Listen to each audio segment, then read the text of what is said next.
स्वागत है आपका एक और नए वीडियो में। और आज है डे 32 हमारे 100 डे ट्रेडिंग चैलेंज का। सबसे पहले देखें तो आज मार्केट 490 पॉइंट के आसपास गैप अप ओपन हुआ है। और अगर हम एक ये 15 मिनट का पहला कैंडल देखें तो ये नीचे से एक स्ट्रॉन्ग रिएक्शन लिया है। अगर 5 मिनट के टाइम फ्रेम पे भी हम देखें तो सेम कैंडल वहाँ पे भी बना हुआ है।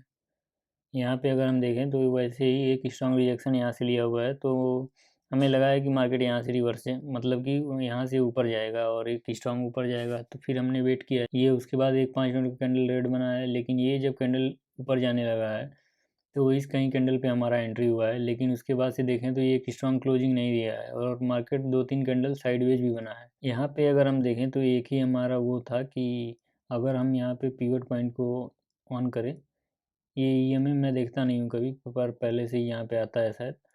और उसके बाद से देखें तो ये R1 के ऊपर था, तो इसीलिए हम थोड़ा वेट कर रहे थे कि हो सकता है मार्केट यहाँ से ऊपर जाए, जो कि यहाँ गया अभी। मैं जनरली कोई इंडिकेटर यूज नहीं करता हूँ, अगर थोड़ा बहुत कभी कर भी लिया तो केवल वो पिवट पॉइंट होता है। ये इस वजह से पिवट पॉइंट में यूज़ करता हूँ क्योंकि ये स्टैटिक होता है और डायनेमिक नहीं होता है। जैसे कि मूविंग एवरेज, अगर प्राइस ऊपर जा रहा है तो मूविंग एवरेज भी ऊपर जाने लगता है, और नीचे प्राइस आ रहा है तो मूविंग एवरेज भी नीचे आ रहा है।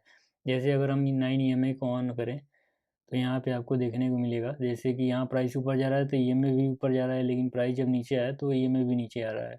तो ये डायनेमिक होता है। और अगर ये पिवट पॉइंट को देखें तो ये स्टैटिक होता है। ये भाई मार्केट कहीं जाए, R1 यहाँ है तो यहीं रहेगा। उसके बाद हमने इस ट्रेड को होल्ड किया था। यहाँ तक देखें तो यहाँ एक जाके स्ट्रॉन्ग रिजेक्शन लिया था। अगर हम इसके प्रीमियम के चार्ट पे देखें तो यहाँ हमने जो कॉल बाई किया था, यहाँ पे हमने जो कॉल बाई किया था वो था 46,800 का कॉल था। एट द मनी का हमने कॉल बाई किया था। 268 पे हमारा एंट्री था और काफ़ी देर तक हम इसको होल्ड किए और 490 पे हम एग्जिट किए हैं। अगर हम पोजीशन में देखें तो हमारा आज का प्रॉफिट 4,500 का है, यानी कि 150 पॉइंट हमने प्रीमियम में कैप्चर किया है और 250 स्पॉट पे, यानी कि बैंक निफ्टी 250 मूव किया है हमारे एंट्री के बाद। अगर हम प्रीमियम के चार्ट पे देखें तो यहाँ पे हम देख रहे हैं कि जो एक रिजेक्शन लिया है वहाँ पे हमारा क्या प्रॉफिट चल रहा था और उसके बाद से कितना प्रॉफिट कम हो गया। हमारा एंट्री यहाँ हुआ है, एक सेकंड देख लेते हैं। 928 पे हमारा एंट्री हुआ है। 928 देखें तो ये वाला एक कैंडल है जिसपे हमारा एंट्री हुआ है। उसके बाद से मार्केट नीचे भी गया है। यहाँ आपका कुछ हमारा यहाँ पे 800 के आसपास हमारा लॉस भी चल रहा था, लेकिन हम उस ट्रेड को होल्ड किए और फिर ये ऊपर गया, फिर से नीचे आया। यहाँ पे एक स्ट्रॉन्ग ब्रेकआउट दिया था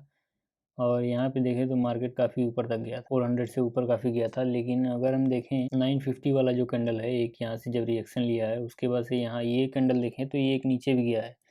तो अगर हम इसको 1 मिनट के टाइम फ्रेम पे देखेंगे तो दिखेगा कि मार्केट ऊपर कितना गया है और कितना नीचे आया है। इसे हम हाइड कर देते हैं। 5 मिनट के टाइम फ्रेम पे तो दिख रहा है कि केवल मार्केट ऊपर ही जा रहा है, लेकिन ये जब मूवमेंट होता है रियल टाइम में तो काफ़ी वो वहाँ पे काफ़ी डिसीजन चेंज होने का चांस होता है कि अब ऐसा लगता है कि मार्केट अब हो सकता है यहाँ से नीचे चला जाए, क्योंकि यहाँ पे ओपनिंग प्राइस है तो हो सकता है ये ब्रेकआउट ना दे। तो इस तरह की काफ़ी सारी चीज़ें दिमाग में आती रहती हैं। यहाँ पे देखें तो यहाँ से मार्केट 972 का हाई टच करके उसके बाद से 865 आ गया है, यानी कि अगर देखें तो 100 पॉइंट यहाँ से मार्केट नीचे आ गया है। उसके बाद से फिर हम वेट किए कि ये सेम कैंडल लेकिन ऊपर जाए क्लोजिंग दिया। अगर हम प्रीमियम का देखेंगे तो यहाँ हमारा हाई टच किया था 443 का और यहाँ पे आ गया था 348 का, यानी कि जो भी हमारा प्रॉफिट उस समय चल रहा था उसमें से 3000 यहाँ पे कम हो गया था। लेकिन फिर भी हम वेट करते रहे। उसके बाद मार्केट यहाँ गया कि यहाँ काफ़ी देर तक साइडवेज हुआ, फिर उसके बाद भी एक और नीचे आया, लेकिन हम वेट करते रहे। इस कहीं कैंडल पे हमने जाके एग्जिट किया है। यहाँ पे जब ये कैंडल रिवर्स आने लगा है तो यहाँ पे